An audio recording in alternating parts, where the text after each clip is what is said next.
구체적으로 사도신경의 내용을 살펴보려고 합니다. 자, 사도신경의 첫 번째 구절은 이렇게 되어 있습니다. 나는 전능하신 아버지 하나님, 천지의 창조주를 믿습니다. 나는 믿습니다. 그럼 뭘 믿느냐? 전능하신 아버지 하나님, 천지의 창조주를 믿습니다. 이렇게 되어 있습니다. 아마 오늘 우리가 하는 것이 굉장히 중요한 부분인 것 같아요. 지난주에 말씀드린 것처럼 사도신경은 세 가지 구조를 갖고 있어요.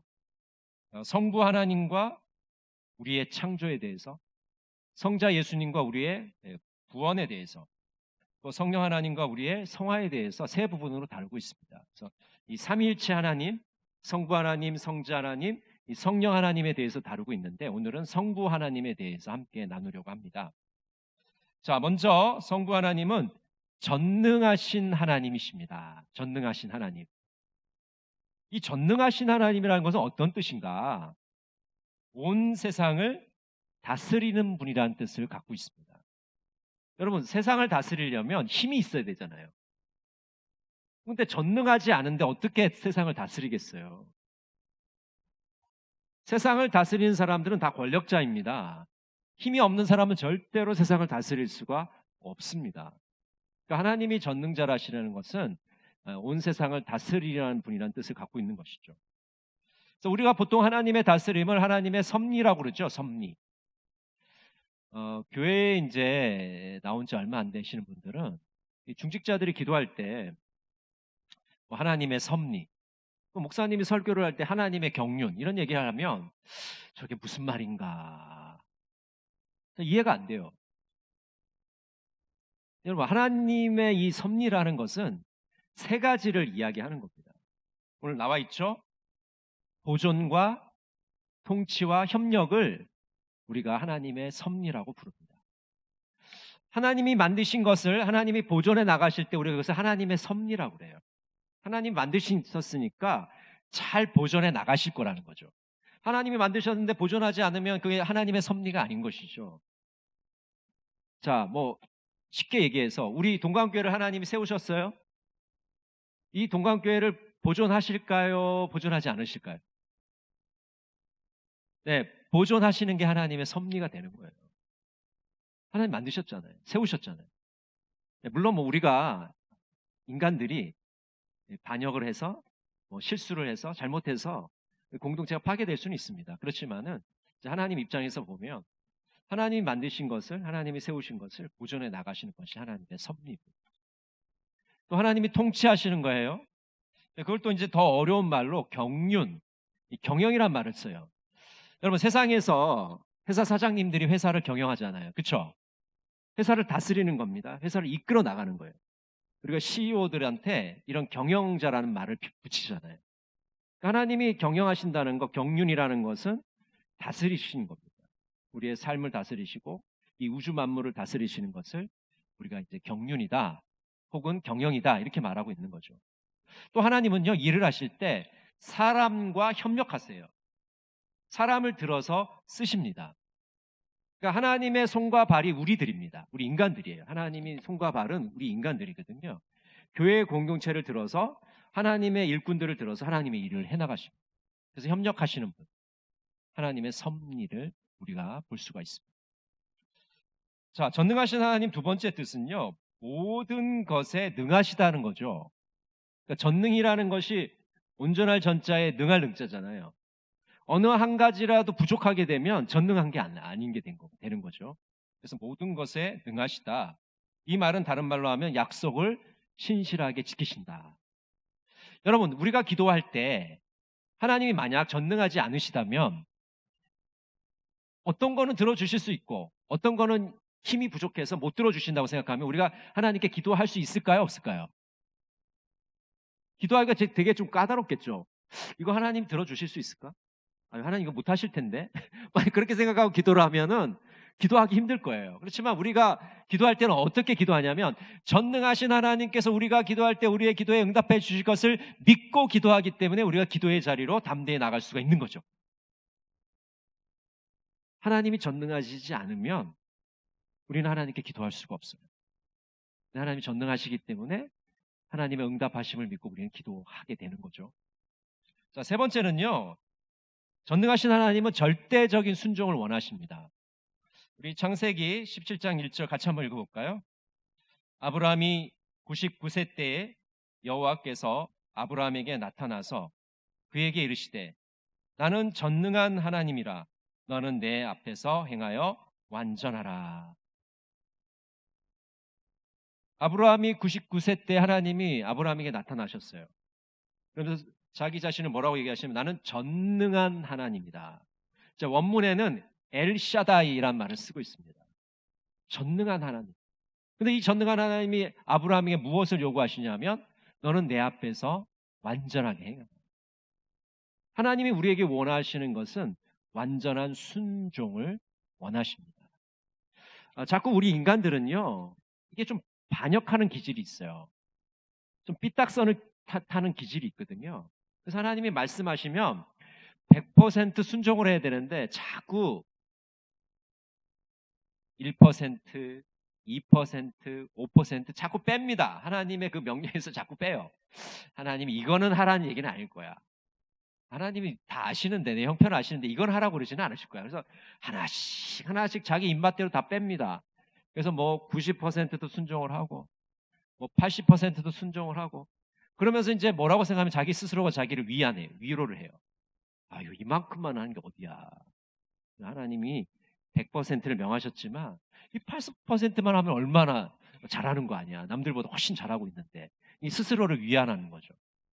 근데 하나님이 80%의 순종 원하실까요? 70%의 순종 원하실까요? 아닙니다. 하나님이 원하시는 거는 100%의 순종을 우리에게 원하십니다.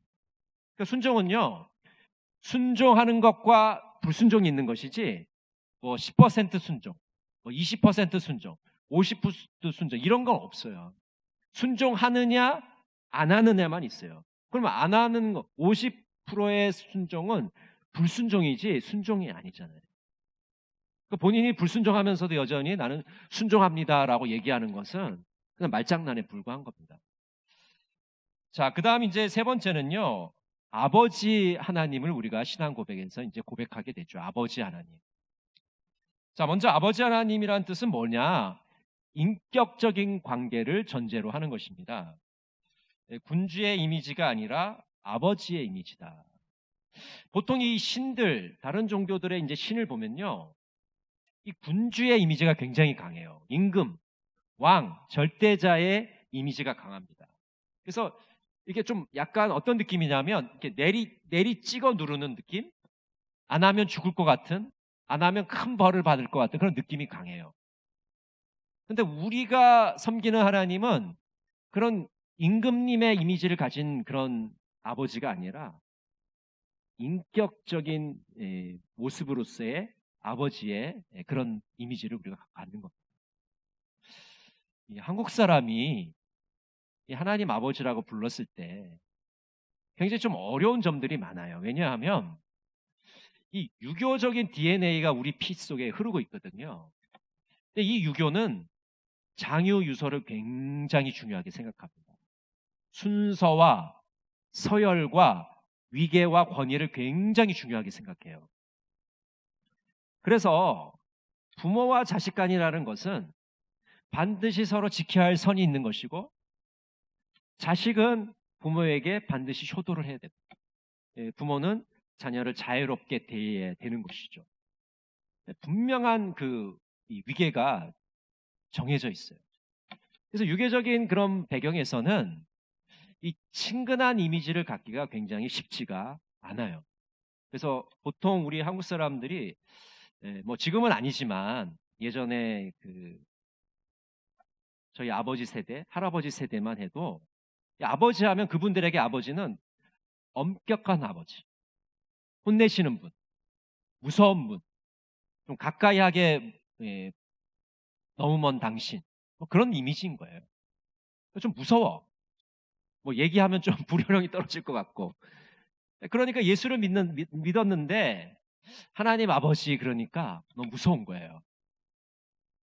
왜냐하면 육신의 아버지와의 관계가 그렇게 친근하지가 않았거든요. 그러니까 좀 많은 이 장애물이 있는 겁니다. 그래서 여러분, 지금 우리가 섬기는 하나님은 그런 약간 유교적인 DNA로 접근할 수 있는 그런 분이 아니라 인격적인 분. 우리가 친근히 다가갈 수 있고, 요즘 어린아이들이 아빠를 부르는 것 같은 그런 느낌으로 하나님께 나가시면 되는 것이죠. 그래서 로마서 8장 오늘 본문 우리 같이 한번 천천히 다시 읽어보겠습니다. 무릇 하나님의 영으로 인도함을 받는 사람은 곧 하나님의 아들이라.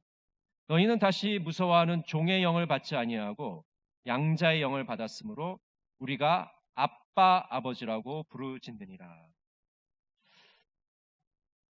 여러분, 종 다 아시죠? 지금은 뭐 종이라든지 머슴이라든지 이런 게 뭐 별로 없어서 우리가 그냥 뭐 지식적으로만 알지만은 뭐 예를 들어서 뭐 조선시대다. 집에 이제 대감마님이 있고 이제 뭐 마당쇠, 우리가 마당쇠 많이 하잖아요. 마당 쓰는 사람. 자, 마당쇠가 있다. 돌쇠가 있다. 뭐 했을 때 그 조선시대의 종은요. 사람이 아닙니다. 물건입니다. 물건.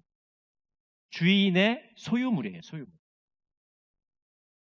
그래서 주인이 시키는 대로 해야 돼요. 그리고 인간적인 권리는 전혀 없습니다.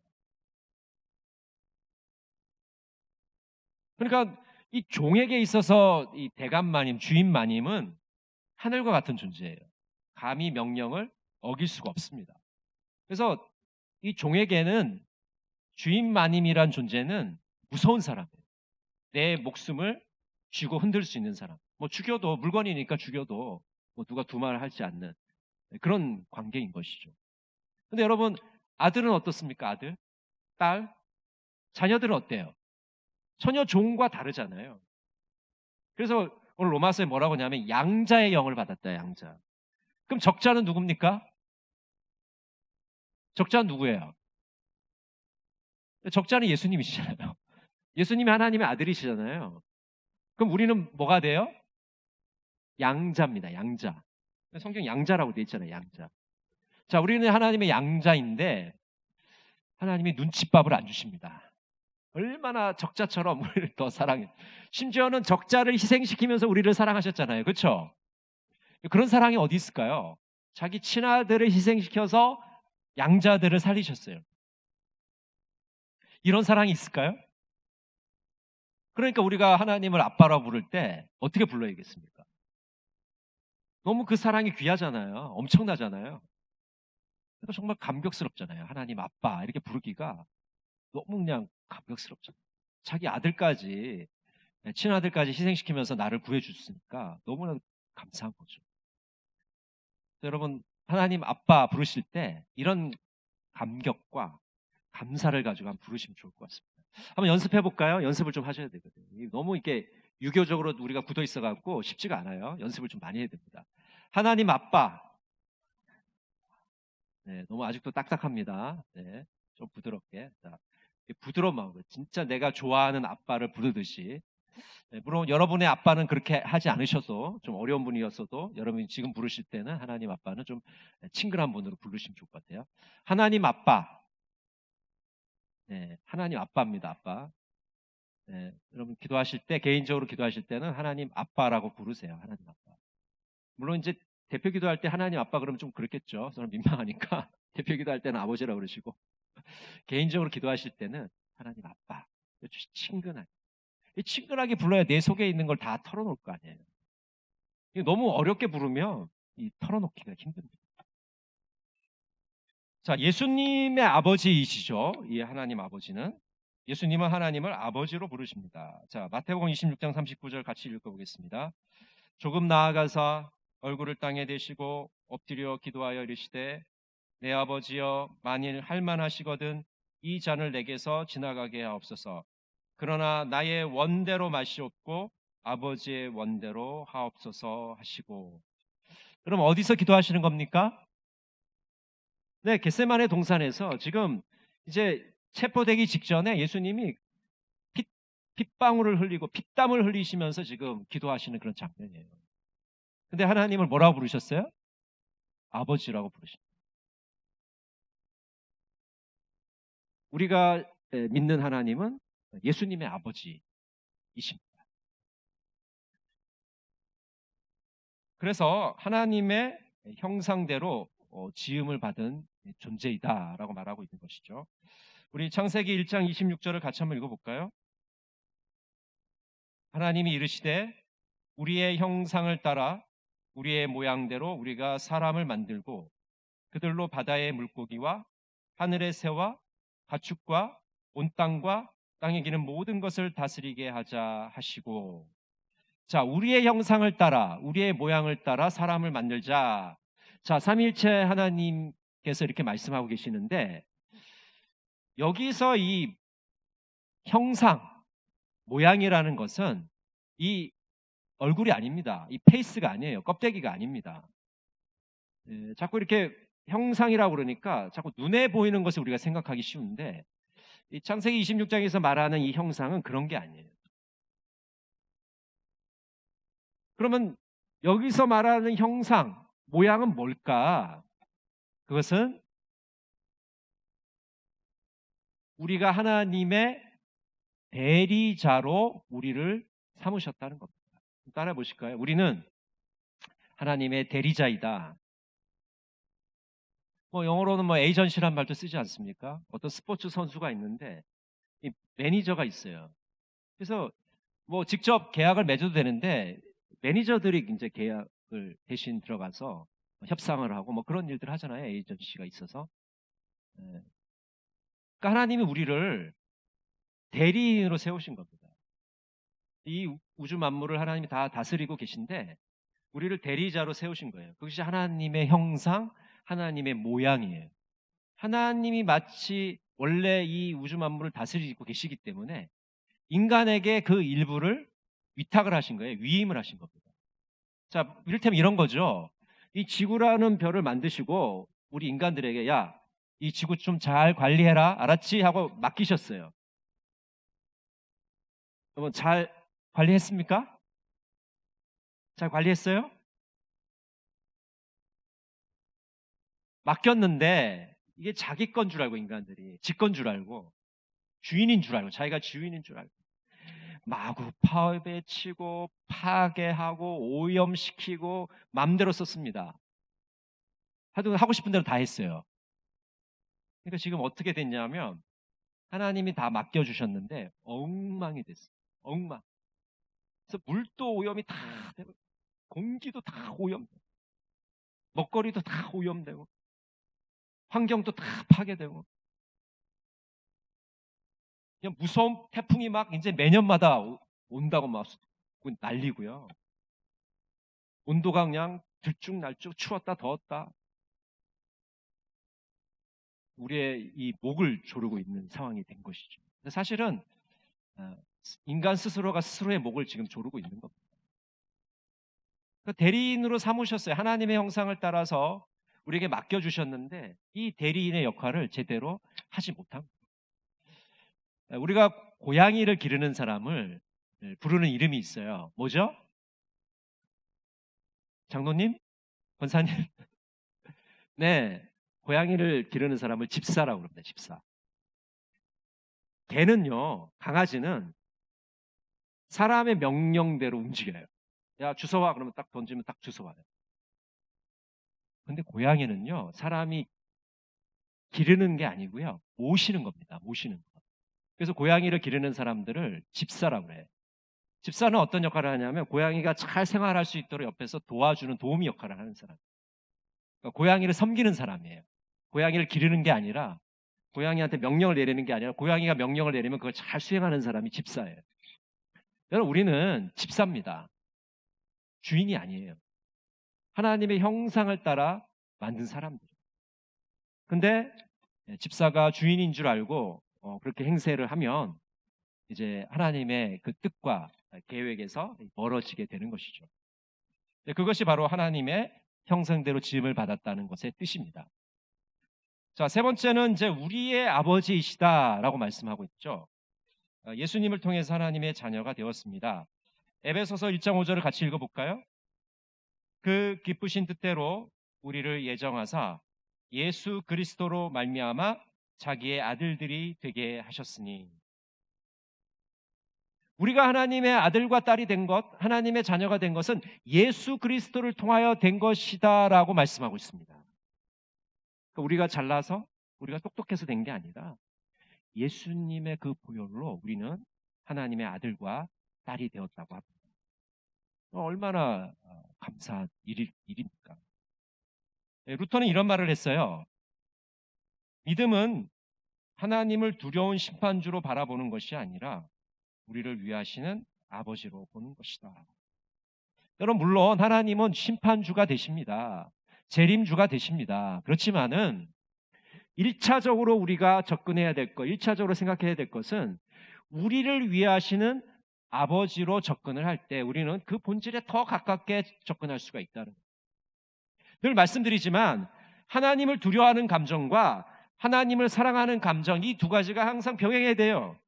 이 두 가지 감정이 병행하지 않으면 우리는 신앙생활에 실패할 수밖에 없습니다. 어떤 사람은 너무 두려워만 해요. 두려워만. 하나님 너무 어려워만 해요. 예, 물론 그것도 좋아요. 하나님을 두려워하고 경외하는 것 좋습니다. 예배자로서 아주 좋은 모습이에요.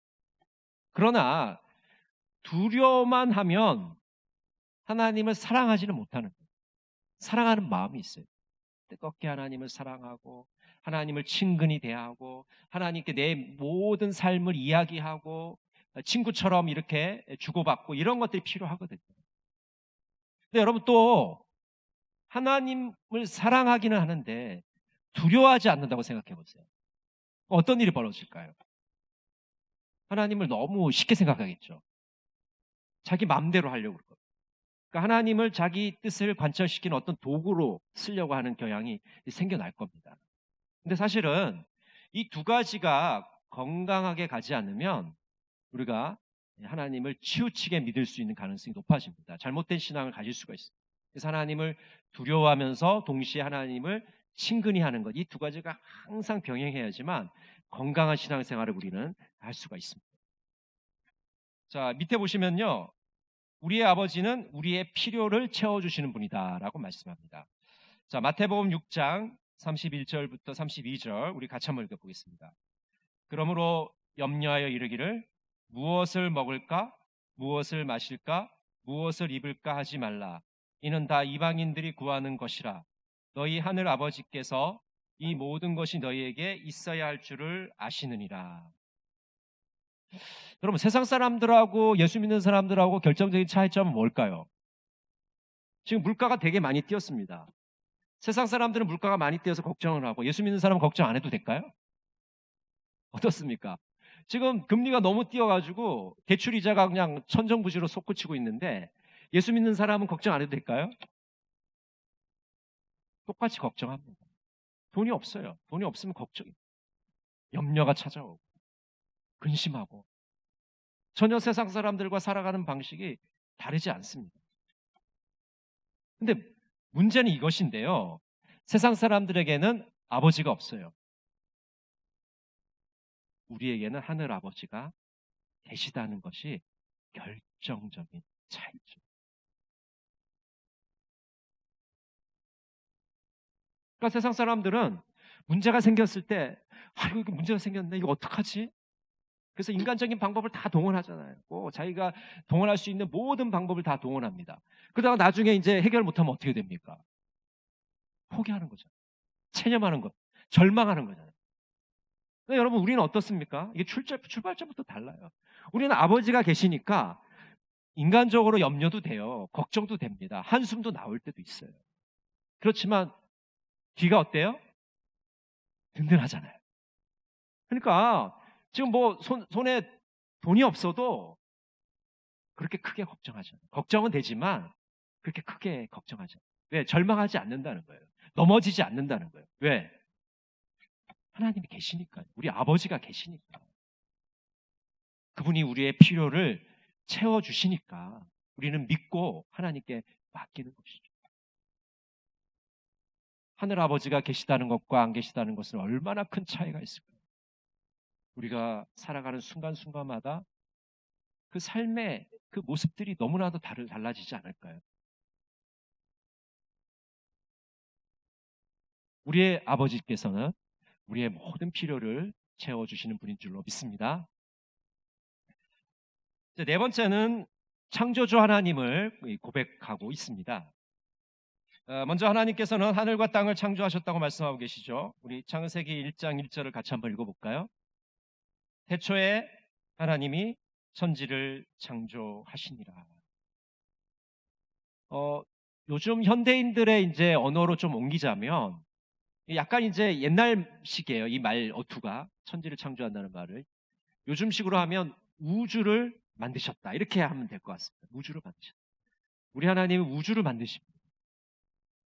그러니까 여러분 이 개념의 스케일이 확 달라지죠. 우주를 만드십니다. 예전에 좀 오래전인데 어떤 영화를 본 적이 있는데 그 영화의 이 내용은 대충 이런 거예요. 어떤 내용이냐면 인간을 만든 사람이 누구인가 거기에 대해서 과학자들이 고민을 해요. 그래서 어떤 이 아주 큰 재력가의 후원을 받아서 우주선을 띄워서 과학자들이 인간의 그 근원, 인간을 만든 창조주가 누구인지 그걸 찾으러 우주로 떠납니다. 그 내용이 그래요. 되게 황당좀 무게한데 우리 같으면 우리가 하나님이라는 걸 알고 있잖아요. 근데 그 사람들은 그걸 아는지 모르는지 하여튼 그 영화 속의 주인공들은 우리를 만든 사람이 누굴까? 그 궁금증을 이제 풀러 이제 우주로 가는 거예요. 근데 그 영화 속에서 이제 찾았어요. 근데 아주 키도 굉장히 크고 어떤 외계의 이제 외계인들을 이제 찾았는데 그러면서 이제 그 사람들이 우리의 창조주다. 뭐 이제 그렇게 얘기하는 이제 그런 줄거리입니다. 그걸 보면서 이런 생각이 들었어요. 하나님께서 우리를 만드시고 우리를 창조하시고 여기까지 우리의 삶을 이끌어 오셨는데 아직도 많은 사람들이 우리가 어디에서부터 왔으며 어디로 가는지를 아직도 몰라서 방황하는 사람들이 너무 많아요. 심지어는 우주에까지 나가서 이 근원을 찾겠다고 창조의 근원을 풀겠다, 이 수수께끼를 풀겠다고 노력하는 사람들이 여전히 있다는 것이죠. 얼마나 안타까운 일이죠. 얼마나 땅을 치고 통곡할 일인지 모르겠습니다.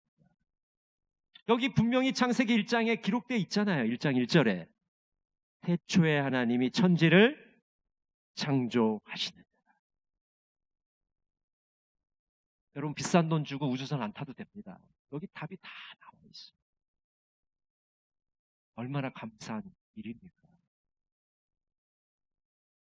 수천 개, 수백 개의 횡성을 뒤지지 않아도 됩니다. 우리는 누가 만드신지 분명히 알고 있잖아요. 그래서 이 하나님의 창조를 우리는 뭐라고 부르냐면 무로부터의 창조라고 얘기합니다. 한번 따라해 보실까요? 무로부터의 창조.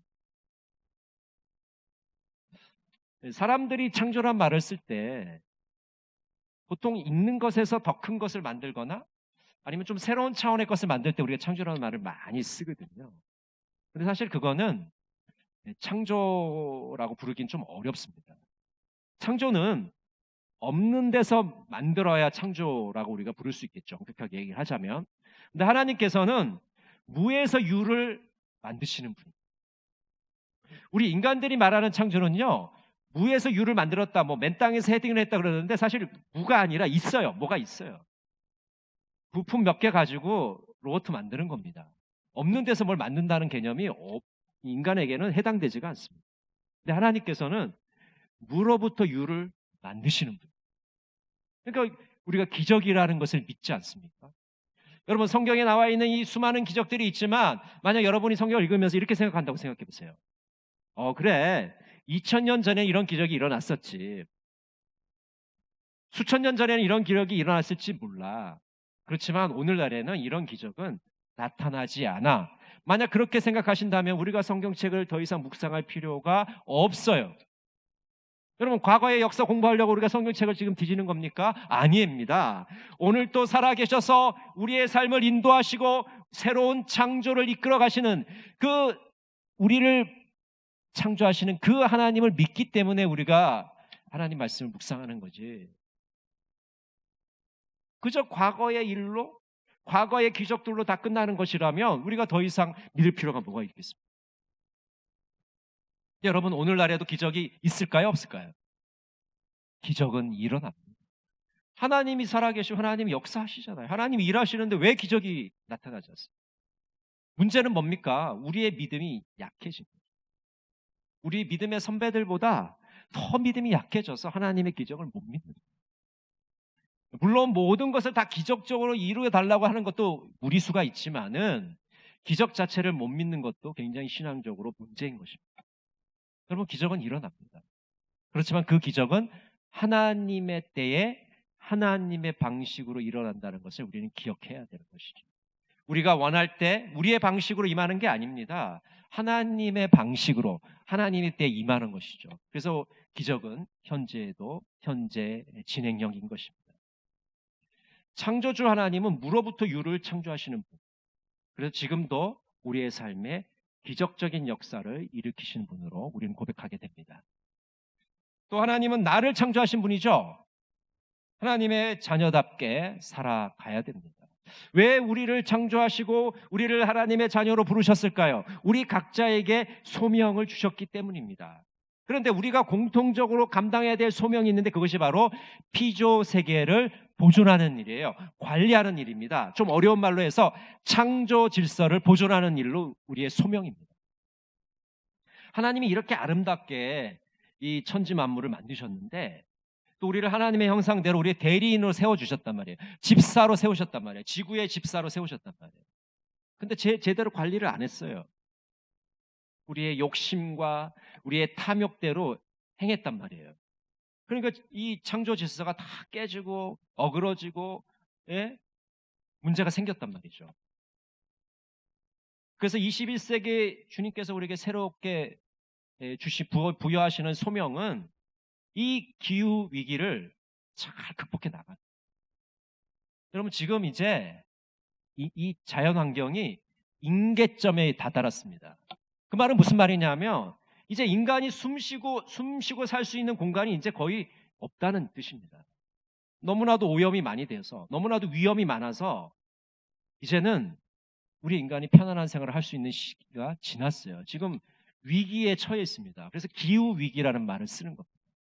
여러분, 그동안 우리는 기후가 어떤 문제가 생겼을 때 그래, 이건 뭐 어떤 특정한 지역에서 일어나는 일이지, 포항이나 경주에 지진이 일어났을 때는 그래, 뭐 가끔 지진이 일어날 수도 있지, 이렇게 단순하게 생각했거든요. 근데 그런 게 아니라 이제는 우리가 살 수 있는 터전이 안전한 터전이 아니라 불안한 터전. 이제 더 이상 자연이 우리에게 안전한 환경을 제공하지 못한다는 것을 기억해야 됩니다. 근데 그것은 원인이 어디 있느냐? 하나님께서 우리를 이 피조 세계를 잘 관리하러 세워주셨지만 그것을 관리하지 못했기 때문에, 실패했기 때문에 결국 그 결과물을 우리가 받게 된 것입니다. 그래서 여러분, 이제 남은 시간이 별로 많지 않아요. 이미 위기는 시작되었고 우리의 소명은 이 기후 위기를 어떻게 잘 극복해 나가느냐, 지혜를 모아서 힘을 모아서 그리스도인의 소명을 잘 감당해 나가는 겁니다. 그럼 가장 간단한 방법은 뭐가 있을까요? 우리가 조금 더 불편해지는 겁니다. 여러분, 이런 결과들이 다 편리해지려고 결과물이잖아요. 조금 우리가 불편해지면 이 지구를 살릴 수 있어요. 하나님이 만드신 이 피조 세계를 우리가 아름답게 가꾸어 나갈 수가 있습니다. 창조주 하나님께 영광을 돌리며 살아갈 수가 있습니다. 오늘 우리의 삶 속에서 창조주 하나님을 고백할 뿐 아니라 그 창조주 하나님께서 우리에게 맡겨주신 그 사명들을 잘 감당해 나가시는 우리 동강의 모든 성도들이 되시기를 간절히 바랍니다. 기도하겠습니다. 사랑의 하나님 아버지, 사도신경을 통해서 전능하신 하나님, 아버지 하나님, 창조주 하나님을 고백하게 하시니 감사드립니다. 성부 하나님을 생각할 때마다 그 하나님의 전능하심과 아버지 되심과 창조주이심을 늘 기억하며 살아갈 수 있도록 인도하여 주시옵소서. 은혜를 감사드리며 예수 그리스도 이름으로 기도드립니다. 아멘.